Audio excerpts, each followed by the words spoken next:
मला ना नेहमी एक क्वेश्चन विचारला जातो, तुला साडी का आवडते एवढी?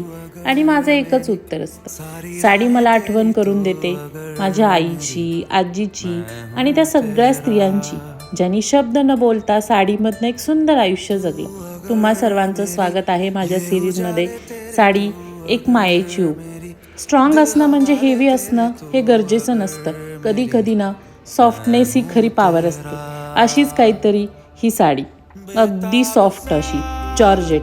जॉर्जेट हे फॅब्रिक ना फ्रान्समध्ये एक छोटंसं गाव होतं जॉर्जेट. त्या नावावरनं या साडीला जॉर्जेट असं नाव देण्यात आलं. पूर्वी जेव्हा जॉर्जेट फॅब्रिक भारतात आले तेव्हा प्युअर सिल्कमध्ये ती विणली जायची. सिल्कचा ग्रेस, मॉडर्नची फॅब्रिक आणि एक स्ट्रेंथ या दोन्हीचं सुंदर असं ब्लेंड होऊन तयार झालेली सुंदर अशी गिन्नी जॉर्जेट साडी. अगदी हलकी फुलकी आणि सुंदर असा ग्रेस